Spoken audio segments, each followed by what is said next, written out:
तो आधे हिंदुस्तान पर इस वक्त बाढ़ और बारिश ने कहर मचा दिया है। आपको बता दें कि उत्तर प्रदेश से लेकर के बिहार तक, गुजरात से लेकर के महाराष्ट्र तक ऐसा कोई राज्य नहीं बचा जहां बाढ़ और बारिश ने कोहराम मचा दिया है। लोगों के सामने मुसीबत है कि आखिर वो घर से निकलें तो कैसे निकलें, उनकी दिनचर्या शुरू हो तो कैसे। एक रिपोर्ट के जरिए आपको दिखाते हैं कि कैसे आधा हिंदुस्तान इस वक्त बाढ़ और बारिश की वजह से मुसीबत में फंसा हुआ है।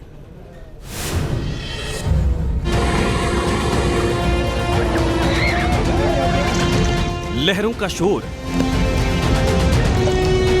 कहीं शहर बन गया समंदर, तबाही का सैलाब लोगों के साथ है। हालात इस तरह बिगड़ गए हैं कि कहां रोड है और कहां खाई। हर ओर पानी का बसेरा है, उफनती लहरों का डेरा है और गरजती लहरों में जिंदगी फंसी हुई नजर आ रही है। खौफ का दरिया है, उसे पार करने की चुनौती है। डरा देने वाला यह मंजर छत्तीसगढ़ के सुकमा का है। यहाँ अचानक आए तेज बहाव में दो जिंदगियां फंस गई। गांव का संपर्क पहले ही टूट चुका था और जलस्तर भी तेजी से बढ़ता ही जा रहा था। ऐसे में एक मटकी के सहारे इन लोगों ने सैलाब को पार करने की ठान ली।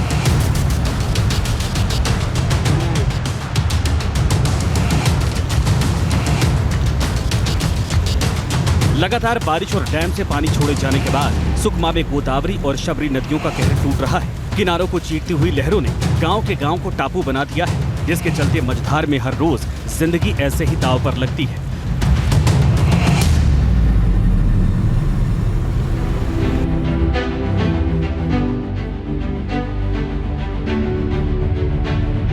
उफनती लहरों को पार करने के लिए जिंदगी पर दांव लगाना ही पड़ता है। तस्वीरों को देखकर अंदाजा लगाया जा सकता है कि यहाँ लहरों का वेग कितना ज्यादा है। अगर गलती से हाथ छूटा तो शायद संभलने का दूसरा मौका नहीं मिलेगा।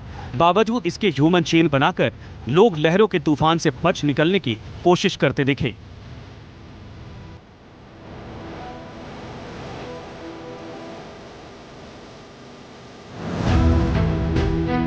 आफत सिर्फ आसमान से ही नहीं बरस रही, बल्कि नेपाल के रास्ते भी काल बनकर लहरें देश में हाहाकार मचा रही हैं।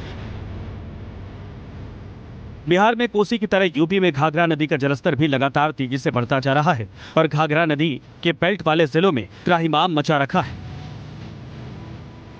यूपी के बहराइच में एनडीआरएफ की टीम ने घाघरा नदी के बहाव में फंसे 100 से ज्यादा लोगों को सुरक्षित निकाल लिया।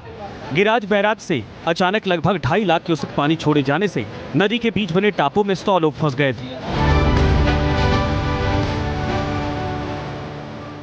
जैसे ही रेस्क्यू टीमों को लोगों के फंसे होने की खबर मिली, रेस्क्यू ऑपरेशन चलाया गया और बोट के जरिए बारी बारी से सभी को सुरक्षित बाहर निकाला गया।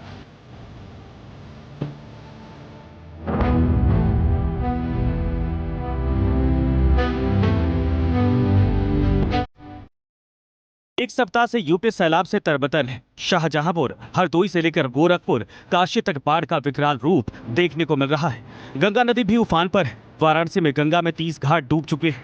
दशाश्वमेध घाट की गंगा आरती स्थल तक पानी पहुंच चुका है। 80 घाट के पुराने आरती स्थल की जगह बदल दी गई। वाराणसी में मौजूद 11वीं एनडीआरएफ के जवान भी एक्शन मोड में हैं। गंगा की उफनती लहरों में उतरकर जवानों ने अपने मिशन को परखा। बाढ़ राहत में अगर सबसे पहले किसी का नाम आता है तो वो नाम आता है एनडीआरएफ का। 11th एनडीआरएफ की पूरी यूनिट वाराणसी से ही गवर्न होती है। 42 जिले उसके अंदर आते हैं। वाराणसी में भी एनडीआरएफ की टीम किस तरीके से तैनात है ये आप तस्वीरों में देख सकते हैं। लगातार 24 घंटे ये पेट्रोलिंग कर रहे हैं। साथ ही महिला विंग भी तैनात है, क्योंकि महिलाएं अधिकतर नहाते हुए डूबने की शिकायत आती है, तो उन्हें तुरंत रेस्क्यू किया जा सके। आपको बता दें कि वाराणसी में 11वीं एनडीआरएफ यूनिट मुख्यालय भी है, जिसके रेंज में यूपी ही नहीं बल्कि मध्य प्रदेश के तमाम जिले आते हैं। हमने ये मानसून आने से पहले ही तैयारियां शुरू कर दी थी। स्थानीय प्रशासन और पुलिस के साथ मदद लेकर यहाँ पर कई दौर की मीटिंग जारी हो चुकी है।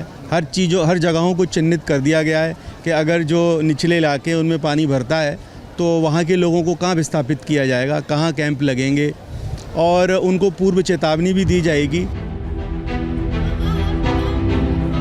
यूपी बिहार की तरह देश के पश्चिम में भी बाढ़ और बारिश से हालात बिगड़े हैं। गुजरात के पोरबंदर में उफनती लहरों ने लोगों को बेहाल कर दिया। घर बाजार तो पहले से डूबे हैं, ऐसे में उफनती लहरों को पार करना भारी पड़ने लगा है।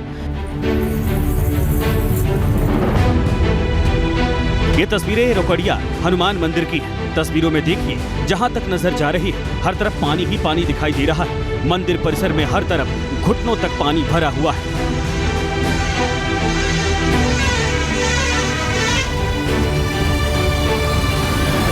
गुजरात में वडोदरा पोरबंदर में बाढ़ बारिश से सबसे ज्यादा बुरा हाल है। पोरबंदर शहर के अंदर पानी सोसाइटी और कॉलोनीज में भरा हुआ है। लोग या छतों से पानी कम होने का इंतजार कर रहे हैं या फिर रस्सी के सहारे पानी से जूझते हुए दूसरी जगहों पर पलायन कर रहे हैं। पोरबंदर के सांसद और केंद्रीय मंत्री मनसुख मंडाविया ने बताया कि यहाँ पानी किस तरीके से आफत का सबब बना हुआ है।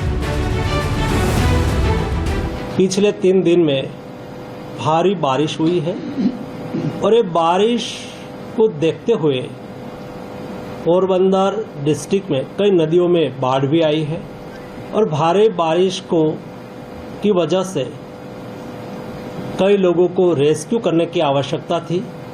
ऐसे लोगों को रेस्क्यू भी किया गया है। आज तक 44 लोगों को रेस्क्यू करके सलामत स्थल पर रखा गया है। गुजरात की तरह महाराष्ट्र भी पानी से परेशान है। नागपुर रेलवे स्टेशन की तस्वीरें देख लीजिए। प्लेटफॉर्म से झरना फूट पड़ा है और रेलवे ट्रैक पूरी तरीके से तालाब में तब्दील हो चुका है। बाढ़ और बारिश के कहर में रफ्तार में ब्रेक लग चुकी है। साथ ही साथ जगह जगह ट्रैक के नीचे जमीन भी गायब है। जुलाई में ऐसा ज़लज़ला आया कि इससे राहत के आसार दूर दूर तक दिखाई नहीं देते, क्योंकि मौसम विभाग ने जानकारी दी है कि अगले 3 दिनों तक बारिश का यही मिजाज रहेगा। T news nation.